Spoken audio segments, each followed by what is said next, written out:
初见不把约翰真，再见已是祖国人。这里是一切的起点，祖国人诞生的地方，那个让他心碎的地方。再次回到这里，仿佛每一处都写满过往的伤痛，熟面孔中掺杂着不少新员工。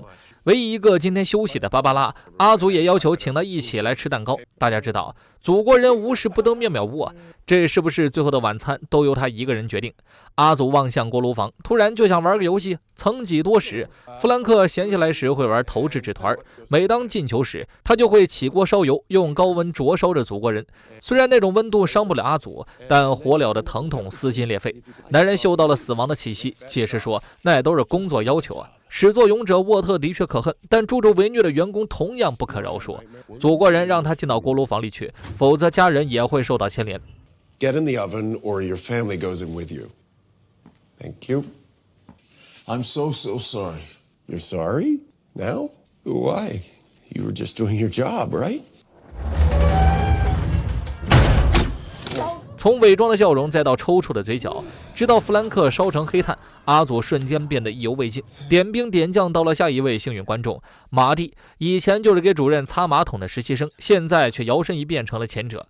在祖国人性懵懂的时候，他总嘲笑阿祖是捣蛋鬼。对于一个刚刚青春期的男孩来说，这方面的需求不太容易控制，而这却变成了马蒂调侃自己的理由。You really hurt my feelings. I am very sorry. 男人认怂道歉的嘴脸让祖国人索然无味，命令他当众导出，否则就得享受激光绝育手术。 I am really very sorry. Thank you. No, don't be shy. Take your pants down. Now. 老头不情愿地开始操作，很努力地想保住命根子，可众人闪躲畏惧的眼神以及祖国人病态的笑声，让他操作发生变形，迟迟没有反应。Your life is literally in your hand. Come on, squirt.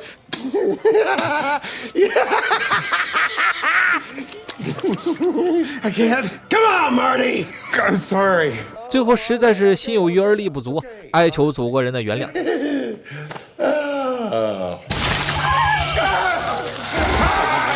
That's a funny squirt, Marty. Stop it, John. Barbara. 芭芭拉出现，让祖国人多少收敛了一些变态，请求给马蒂一个痛快。于是这个男人在1分钟失去了2个头。芭芭拉想私下跟祖国人谈谈，想把今天的员工都保住。It's more comfortable in my office. No, I think in here is better. 他看着祖国人长大，是接生的老娘。阿祖诞生在沃特找的代孕妇中，他用镭射眼开膛破肚，脐带未断便已悬于半空，给生母做了个剖腹产还不够，还连杀了4个人才罢休。芭芭拉是最懂阿祖的人之一，他清楚，不管当初阿祖有多么痛恨这妙妙屋，却始终没有想逃出去过。关键是他拥有逃出去的能力，一切都源自于阿祖内心的缺失，他需要爱和认可。对于他来说，这里只是不美满的原生家庭，加上沃特强力的资金投入和理疗，给阿祖的内心建设了一道服从的密码。让一个最具威胁的超人类乖乖听话，远比制造一个最具威胁的超人类要困难。沃特巧妙地利用了人性的缺陷，使他像狗一样忠诚。现在芭芭拉还打算利用人性击垮他，劝退他。可如今祖国人决定放弃人性，从此将无懈可击啊！他亲手装潢了妙妙屋，唯独留下了芭芭拉一条命，让这里从此成为女人痛苦的记忆。自胜者强，祖国人浴血重生。波切尔在脑瘤之后，体内出现了蠕动的寄生虫，他有时候会突然恍惚，偷偷练一记铁头功。贝加的身影是反复支撑他站起来的理由。沃特给鞭炮搭起了一个舞台，就立在星光之家正对面，这属于踩在头上拉屎。沃特动用大量关系，将在各大媒体联播，并且招募了一种网络喷子去挖掘星光的黑料。智者喊来了公司的技术部门，要求他们按照大数据将直播优先推荐给容易被煽动的用户。当人数达到一定极限，黑的也能说成白的。深海以为一起睡过的姐妹那多少能有点暧昧关系啊，结果智者跟那一夜完全变了个人。鞭炮复仇的时机就在今天，他已经掌握了足以搞臭星光的猛料，智者却在这里面又撒了一把辣椒。这最后的消息被公布之后，将会是一场绝杀。这场直播全天候开启，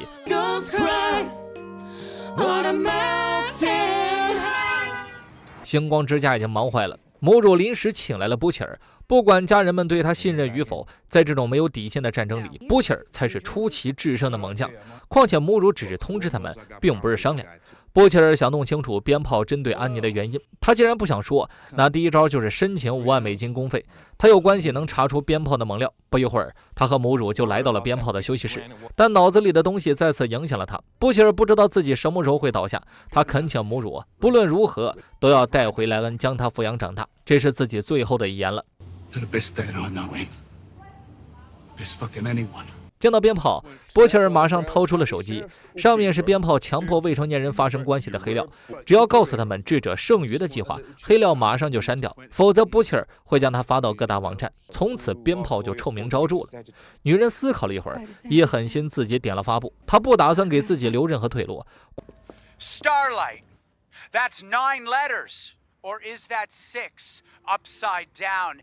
Any January, 12 letters, that's 2 more 6s. 666. What more proof could you possibly need? 过度解读在此刻体现的淋漓尽致。突然，鞭炮哭着上了台，他提前承认了自己的行为，将这一切说成了低谷中不分年龄的爱之救赎，相信主会原谅自己，并引导男孩走向光明大道。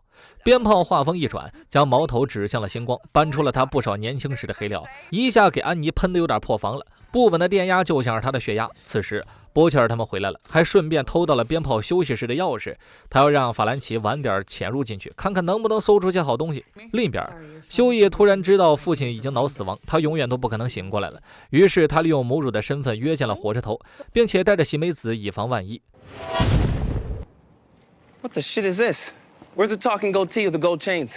休伊直言，他需要一罐5号化合物，但祖国人早就把所有的化合物藏在卧室了。这么危险的事儿，火车头才不想干呢。可休伊却有个他拒绝不了的理由。Every single fucked up, horrible thing that's ever happened to me, to all of us, it all started with you, because you took away someone I loved. Now you're gonna give someone I love back. What? My dad's about to die.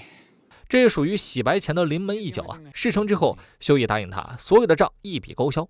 火车头是个讲究人，答应之后马上就兑现了。他溜进了祖国人的卧室，还好今天阿祖不在家。保险箱除了一罐白鸡毛，就剩下马德琳和风暴的2个遗物了。他找到了化合物，顺利的偷了一瓶，碰巧在这撞见了艾什利。他在报复祖国人，却不曾想艾什利拉了泡大的。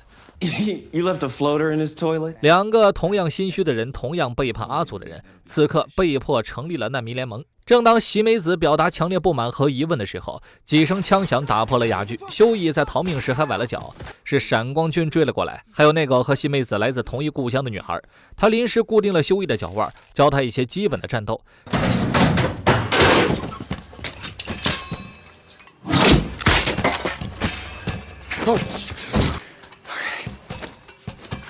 Okay. I got it. 待会儿是场硬仗，休伊得自我保护了。喜美子瞬杀2人，一点都不拖泥带水，这就是职业杀手的涵养啊！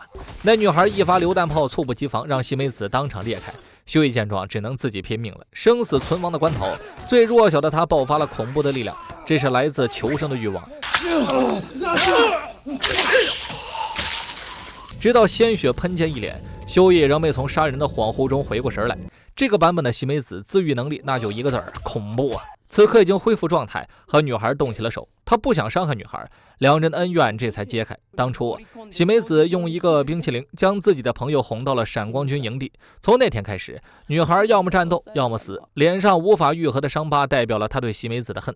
时间很快到了晚上，法兰奇潜入到了鞭炮的休息室，几番寻找，除了一瓶止疼药，还看到了智者安排的后手。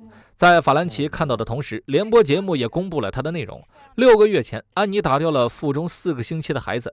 对于基督信徒来说，堕胎那就是杀人呢。听到这儿，隐忍了1天的安妮终于爆发了，她飞到现场，将鞭炮狠狠地按在地上摩擦。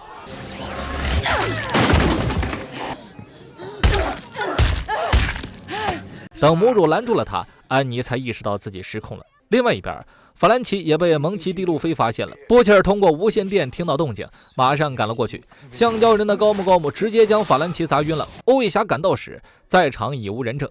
液弹冷却断臂，波切尔狠辣的像个反派，可橡胶人的手臂却像蟒蛇一样死死缠住他。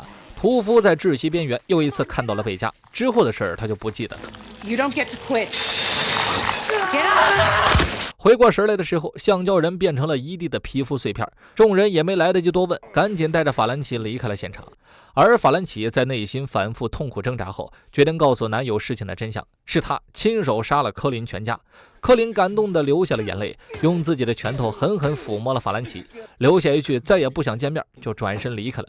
安妮的失控引发了严重的后果。不久前，他找到罗伯特谈合作，他打算用自己的人气来推动罗伯特法案的通过。作为合作，国防部会赞助星光之家打赢这场网络喷子之战。现在这么一闹，不但星光之家的名誉受到影响，连同与他合作的罗伯特也被严重波及。